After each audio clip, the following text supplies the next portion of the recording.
You're probably thinking about the problem all wrong. That's not what you should be looking for, right? And this is just based on my own experience, and as well as what we would teach in a business school. So I want to sort of be open with that. All right. So what you're trying to look for is sort of markets or programs or areas that provide value in the marketplace. And generally, those are ones that have entry barriers into those different programs. It's really tough to get into those different programs. And the reason is, and this is applicable, widely applicable across all sorts of industries. This is what I would teach somebody that was, an MBA, for example, and teaching them how to develop I don't know, go into a particular industry to make a bunch of money for themselves, right? So you want to look for industries that have entry barriers that are difficult to get into, and that are generally tough to get into, because that creates sort of artificial barriers for other people entering that industry. So it's not just about that, but you're also trying to look for disciplines or programs that send a strong signal to the market that you are a valuable resource. And I don't really care what program that you're looking into. It could be sociology, it could be business, it could be, economics, it could be oceanography, it could be whatever it is. I don't really care. But what you're looking for are programs that sort of send a strong signal to the marketplace that you are a valuable resource.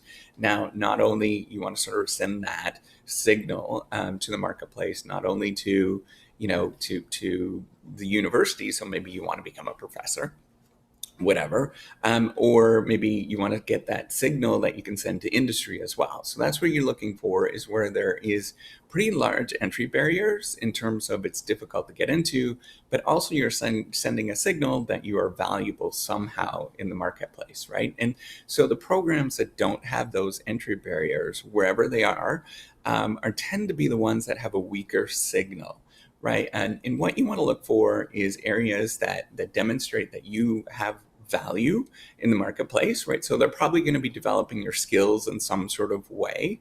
So in a business program, not only you're going to be learning about your disciplines, right? So accounting or strategy or whatever it is, but you would be learning some empirical tools that are quite useful, right? So it would be, maybe it's learning R, which is a statistical software thing, or, Python, which allows you to do some programming, or whatever it is that you're looking into, interview skills, for example, that allow you to use those not only at the business school or not only at the institution or whatever you're looking at, but also, perhaps in the industry. And so if you choose at some point in the future to go into industry, you actually have some tools in your, in your tool belt that allow you to sort of leverage that kind of stuff, right? So you need to have that sort of demonstration that you have value.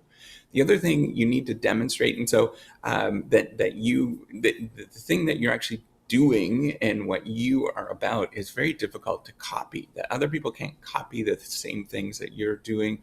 That you're just not replicating what other people are doing. So you're a resource that is difficult to copy, that provides value. And then the other thing that I think is really important is that you need to do something that is pretty rare in the marketplace, right? So, and there's a trade-off there. There's definitely a trade-off in terms of, there's like a technical term for this, which is, I'm blanking on it, but it's called optimal distinctiveness, right? So the sociology literature sort of talks about this, where you need to be different from everybody else. You need to sort of demonstrate that you're kind of a rare resource, but you don't want to be so different that people kind of think that you're a nut. Or they can't sort of place you anywhere, right? So you need to have an optimal distinctiveness is really what you're looking for. It's kind of a sweet spot that you can demonstrate that you can, you can fit in anywhere, but you're also really pretty rare in the thing that you are doing and what you possess, right?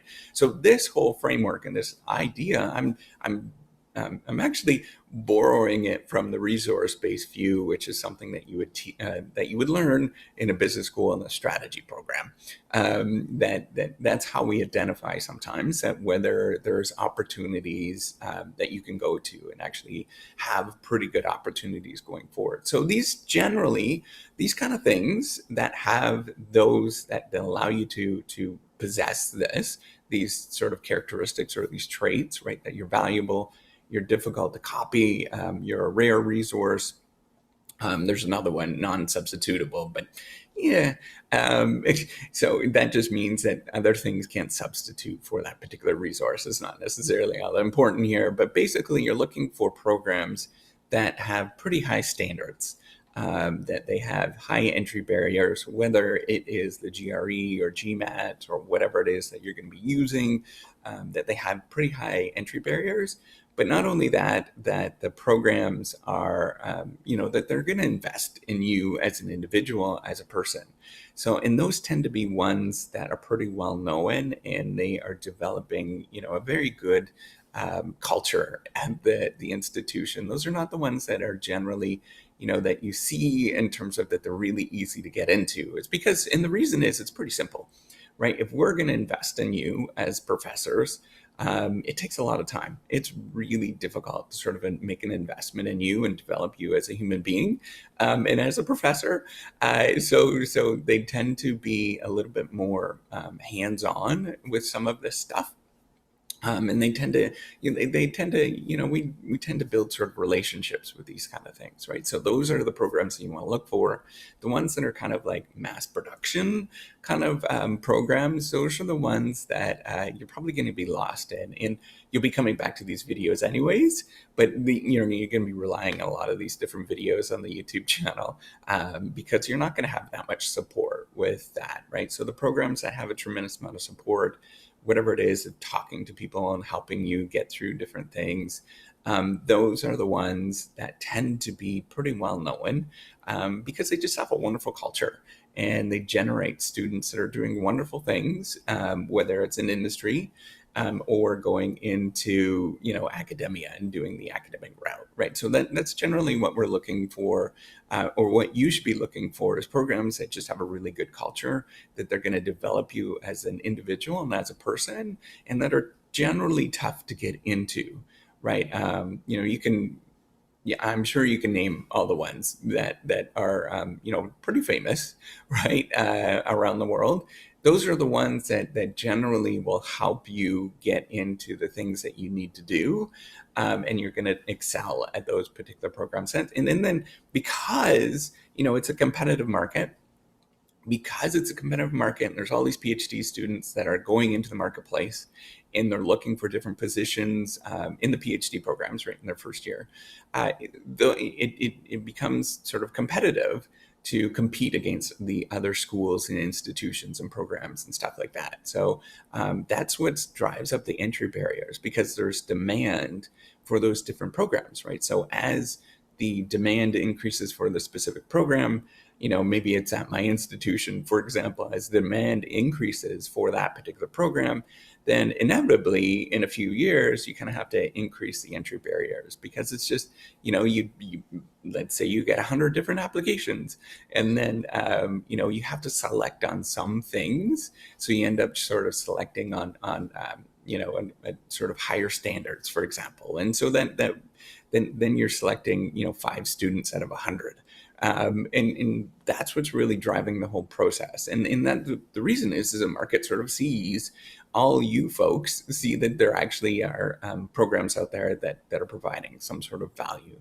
Now, this is to say, so there's something that's really smart that we've been sort of thinking about in strategy research in the last few years, is you could do sort of arbitrage. So you look for programs that are maybe not, sort of the cream of the crop where everybody wants to go to, right? But you look for programs that are kind of undervalued. And that's what arbitrage really is. You look for programs that are undervalued because of, weird behavioral things, right? Like, people are really strange. So things like, maybe it's the location, for example, that doesn't appeal to a lot of people.